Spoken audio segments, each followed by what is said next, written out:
Hi, everybody. Welcome to City Beat. I am your host, Nancy Byrne, and we are here in the Las Vegas City Council chambers at City Hall. It's hard to believe, but outdoor swimming season is upon us. And every year we try to give out a warning about the dangers of drowning, particularly among children. Well, this year we're going to let somebody else give you that warning. We want you to meet Jenny Bennett. Several years ago, Jenny, her husband, Adam, and their children moved from Colorado to Texas. They were so excited to move to a climate that lended itself to having a pool in the backyard. She loved swimming growing up, and she thought the pool would give their family some happy memories as well.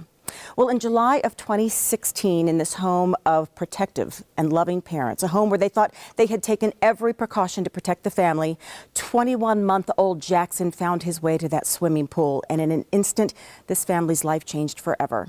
As you can imagine, parts of the story are painful to see and hear, but Jenny wants to keep it real because she wants her message to come across loud and clear. Sorry. Come on, Jackson. Keep going. Keep going. It's a beautiful, warm day at the Bennett home, and Jackson is playing with Mom and his sisters, Kyla and Lily, in their family pool.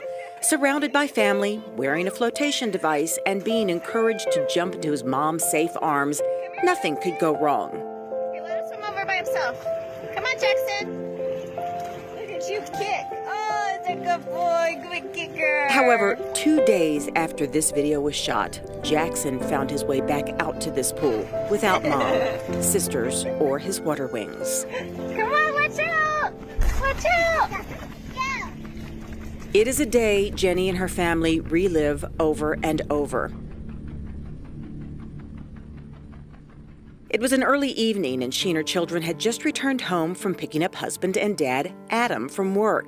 Adam warmed up his dinner, and Jenny went into the bedroom for a few minutes before starting the hectic night routine of baths with the kids. I came out of the bedroom and didn't see Jackson with my husband. He was sitting on the couch. So I asked him, "Where's Jackson?" And he was like, "Oh, he's upstairs playing with the girls." So that calmed me down for about a minute, and I went back into the bedroom. I got a very uneasy feeling. Something was yelling at me inside to go find Jackson now. So I went back outside to my husband and asked him, "Where's Jackson?" And we yelled upstairs to the girls, "Hey, is Jackson up there with you?" And Kyla yelled back, "No." And that's when I realized that I had left the dog door open, and I immediately ran outside and found him floating face down in the pool. In the commotion of coming home, she simply had forgotten about the dog door being open, and Adam mistakenly thought he saw Jackson go upstairs with his sisters, as he typically would. I actually jumped into the pool and pulled him out and yelled to my husband to call 911, and I started CPR. I started chest compressions right away. I just knew that we had lost him. His skin was still warm and his lips were pink, and I was hopeful that we had found him in time since it had only been a few minutes. As an emergency room nurse, Jenny knew what to do. Jackson's pulse returned, and he was flown to a children's hospital. But their hopes for his recovery were soon shattered. After 4 days of testing and monitoring him, he was declared brain dead. We had decided that we didn't want this to be the end of his story, and we wanted to donate his organs to people in need. That gave us 3 extra days to spend with him. Jenny and Adam let Jackson go in that hospital, but his heart, liver, and both kidneys remain here on this earth, giving life to 4 others, including a 7-month-old boy who now has Jackson's heart. Some solace for a family whose hearts were now broken. Jenny says as she mourned the loss of Jackson, she found herself also racked with guilt and shame. I was very ashamed that I had lost my child to something preventable. I was one of those people that felt like, well, this will never happen to me. I'm a good parent. I watch my children and I do things to keep them safe. After some time, she did come to realize she was not alone.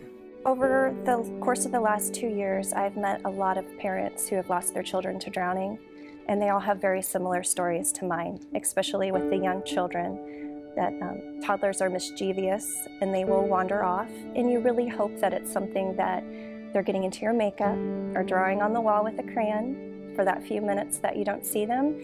But you'll find them in a dangerous situation such as this. And that seems to be the case for a lot of these parents that I had spoken to. That is when she decided to start the conversation early on with parents about the dangers of pools, boats, lakes, streams, even bathtubs.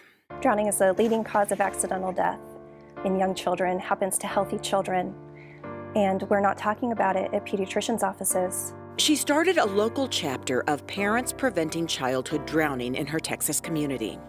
We have 16 organizations who have teamed up with us. We're trying to create a national message to make all of our voices louder and clearer so we can reach pediatricians and reach others to get this message spread.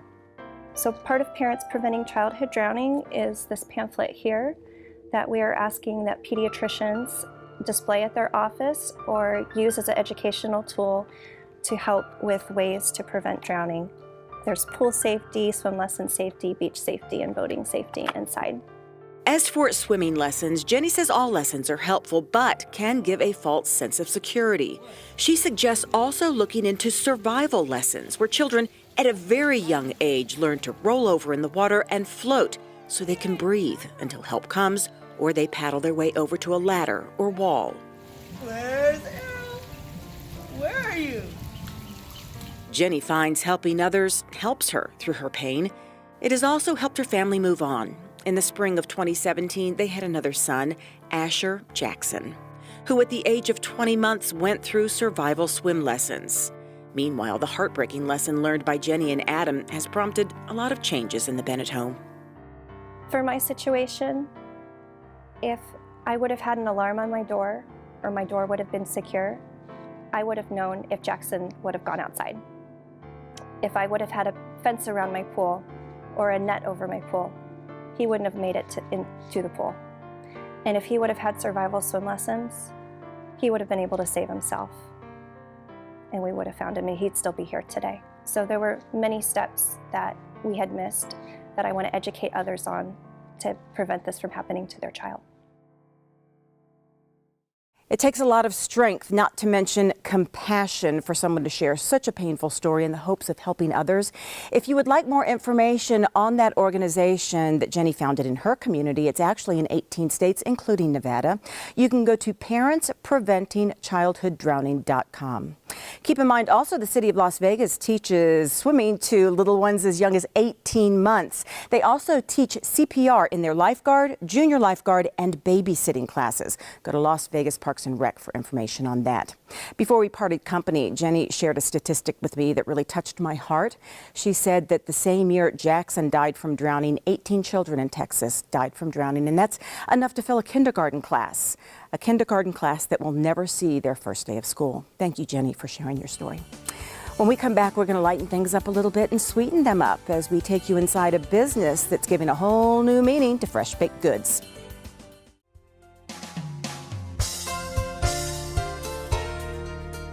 Congratulations to the City of Las Vegas Employee of the Month, Jocelyn Blewett-Fisher. Jocelyn is the city's administrator for homeless services. She took this position in 2017, coinciding with the planning and execution of the city's Courtyard Homeless Resource Center. It's the city's one-stop shop for homeless services and a safe place for those living on the streets to go and start the process of breaking the cycle of homelessness. Under Jocelyn's watch, more than 1,000 people experiencing homelessness have been transitioned off the streets.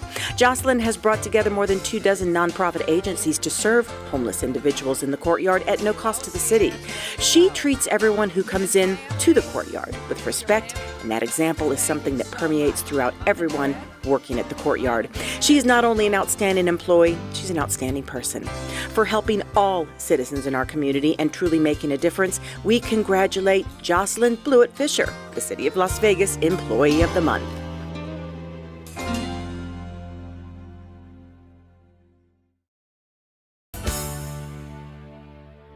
Welcome Welcome back to City Beat, everyone, from Las Vegas City Council chambers. Well, here at KCLV TV Channel 2, we've started a couple of new segments. One is called Discover the Fun, and it features some unique programs offered by our Parks and Rec department. The other one is called Open for Business, where we feature unique and new businesses that have just opened their doors in our city.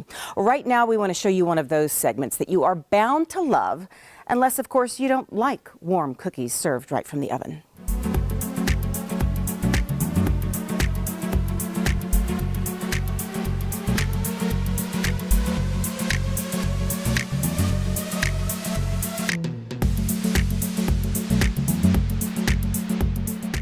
Welcome to another great segment of Open for Business. So here's a question. Do you like cookies? I bet you don't know how much you love cookies until you try the new crumble cookies. Let's go inside and find out what makes them so special.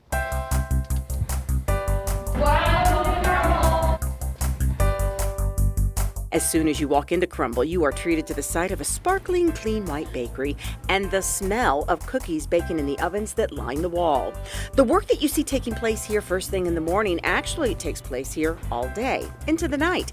After all, baking all day is the only way to serve up the cookies the way they serve them here. The number one thing that makes Crumble different is it's a fresh baked cookie. We start from scratch and we bake and mix cookies all day long. So we always serve them warm.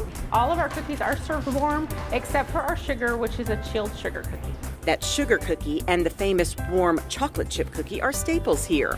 But the bakery does something else here to mix things up. Then every week we rotate out 4 specialty cookies, is what we call them. And they're unique gourmet cookies. Every Sunday night, they announce the cookies of the week.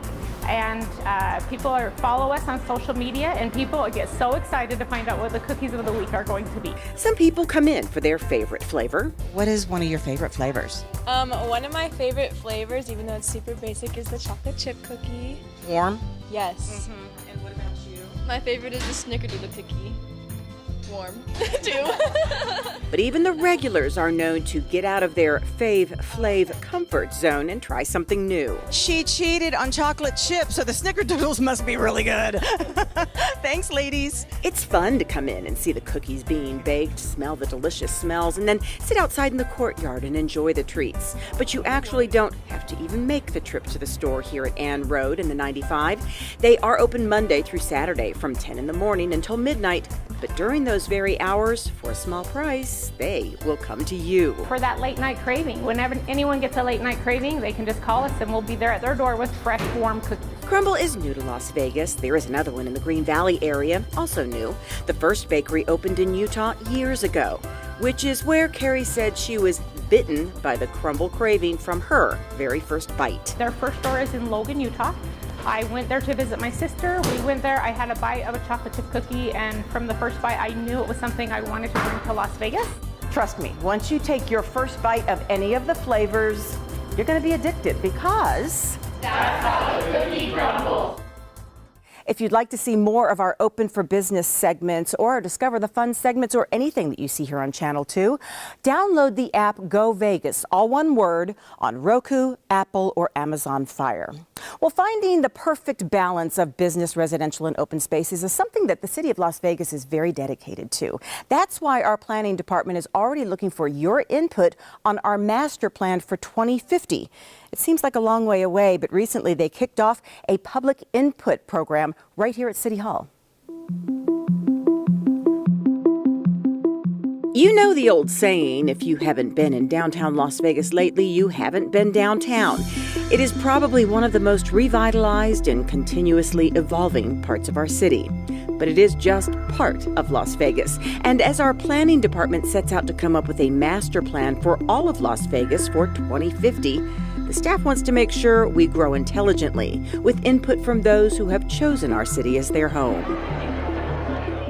The kickoff to the public input outreach was held at City Hall on a City Council day to reach out to as many people as possible.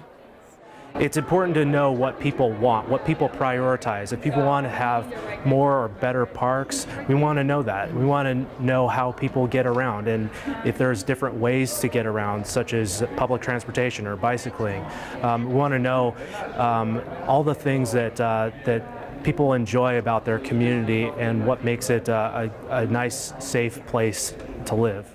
They wanted to make sure this was more than just a panel discussion with a bunch of maps on the wall. So they made it fun with games for kids and big kids, art, and even Mercedes in the Morning from Mix 94.1 getting people to sing for her. But there really was a serious side to all of this. Sophia Prince was giving away prizes and candy to those who would fill up her white board with colorful sticky notes, answering questions about their neighborhoods. So we're trying to hear from kids all the way up to adults about, we're having this conversation, this is what a master plan is, and this is why hearing from you is so important. And it was great because we had a ton of families coming into council today, and so we had a fun table. We had candy and treats just to talk about your neighborhood. So what do you like about your neighborhood? What would you change about your neighborhood? That's what we've been primarily focused on out here. She loves what she's hearing and is encouraged about the track people seem to want the city to stay on. It's been very refreshing. We've heard a lot of people that really love their neighborhood because of the diversity of people that are there, unprompted, which is just something that's awesome to hear, and that's definitely a strength of Vegas, is we have all sorts of people here. So it's great to see that even young people are really recognizing that. Aside from what people love, she also got some very practical input from those expressing what is missing from their neighborhoods, like the need for shopping centers, more sidewalks, and better lit streets. Of course, this is just a start. There will be more opportunities for all residents to have a say in our city. We're going to be doing public outreach for the next few months, and then we'll start drafting the plan with our consultant, Smith Group, and then we'll present the recommendations and the final plan draft to our Planning Commission and City Council towards the end of the year and the beginning of 2020. So if you like the direction we are headed as we grow, or if you'd like to see us move in other directions, you're in the driver's seat to help steer us toward your vision of what the City of Las Vegas 2050 Master Plan should ultimately look like. There are several ways you can have input. You can go to masterplan@lasvegasnevada.gov, or you can call the hotline at 702-229-IDEA. Plus, there will be more gatherings through April and May, so you can go to lasvegasnevada.gov for more information. Something else happening in April and May, time to sign up your kids for summer camp. When we come back, we're going to tell you about some big changes taking place in the city of Las Vegas when it comes to keeping our kiddos busy during the summer months. Drop that baby.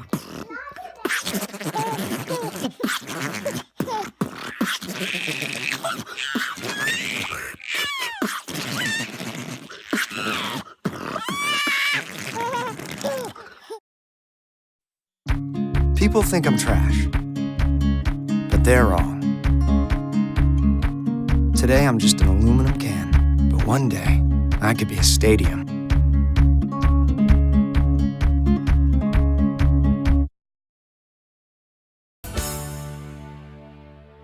Welcome back to City Beat from the Las Vegas City Council chambers. Well, it is officially spring, and that means it is officially time to sign up your kids for summer camp here in the city of Las Vegas.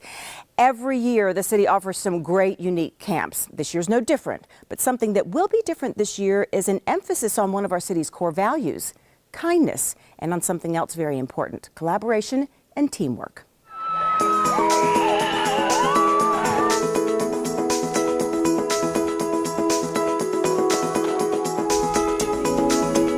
Kids may get a break from school for summer, but that doesn't mean there needs to be a break in activities. The city of Las Vegas has dozens of camps to offer, from swimming to gymnastics to theater.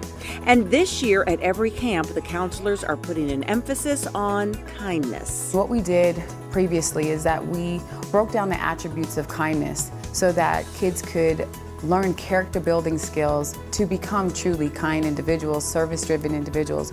And we saw such a great response from our campers, and it kind of got us back to basics. Joyce Barra Henderson says bringing kindness into focus is really what camping is all about. Camaraderie, friendships, and fun. It's not a new concept, but one the city staff will be zeroing in on while kids are having fun. It's not just what we say in generalities, oh, being kind is giving something to somebody. No, being kind is standing with someone, is standing up for someone, and we saw that almost immediately. So kids were not eating by themselves. very first day one because the theme was to be kind. So we saw people reaching out and kind of being more social than ever before. While kids are learning socialization and compassion, they're going to be having a great time with a selection of uniquely themed camps. This year we're doing some STEAM programs and some science camps, which are going to be really cool, mad science camps. We have some really elite gymnastics programs and cheer camp programs that we're super excited about as well. Something else new is coming to a tried and true camp, the Counselors in Training Camp. We have now designed a way for those kids that are, or youth that are participating in that program to utilize the hours that they're serving with us as community service hours. A lot of our youth need those community service hours if they're in National Junior Honor Society or in different clubs and organizations, you know, to help. And it's also really good on a college resume that you've volunteered your time in a camp.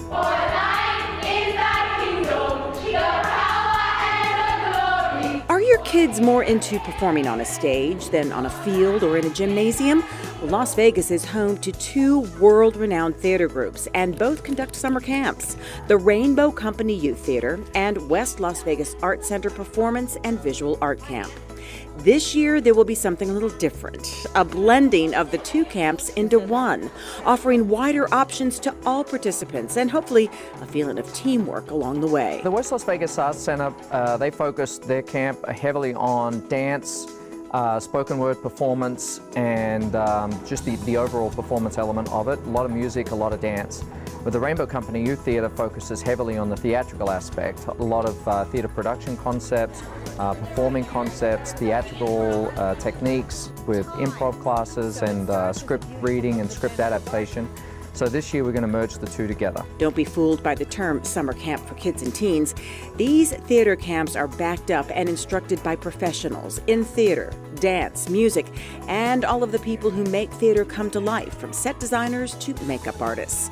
Now all theater participants will have access to all of that expertise. They'll do their first morning exercises as a group, and they'll be all together for the first week. And then when the second week of camp starts, they're going to separate the theatrical production segment. So they're going to keep one group is going to focus solely on performance, and then the students or the participants will have an opportunity to sign up for the theatrical production element, so they can learn how to build sets, design sets, make costumes, design costumes. These camps are run as professional theaters, something that takes some of the kids by surprise. But by the end of the summer, the participants not only learn every aspect of theater, they learn about discipline, respect, and punctuality. We have been pleasantly surprised by some of the testimonies that some of the ex-participants have written or that they've put together at the end of the camp. They, exactly as you said, they come in thinking, well, it's summer camp, how tough can it be? And then by the end of the 8 weeks, they realize that it's not all fun and games. If you want to be a performer, if you want to be a professional artist, or even if you want to work behind the scenes on set building and production and the theatrical elements that off the stage, there's a lot of work involved. It's very disciplined, and it's got to be done the right way for success. With so much being offered to kids for summer camp, there will be no reason for parents to hear that common old complaint that echoes through many homes during the summer months. Mom, Dad, there is nothing to do. For camps offered by our Parks and Rec department, you can sign up online starting April 2nd, and walk-in sign-ups start April 4th. Just go to LasVegasParksandRec.com for more information. For theater camps being offered by our Office of Cultural Affairs, sign-up starts May 5th. For more information on that, you can go to artslasvegas.org. By the way, the theater camps produce, perfect, and then perform an original production every year. And at the end of 8 weeks, they put that performance on for free for residents. They always go to 4 different locations, and they're always great locations. Now, we don't know what the production will be because it's original and the camp hasn't even started yet, but they are always amazing. Here's a look at where you will be able to see it.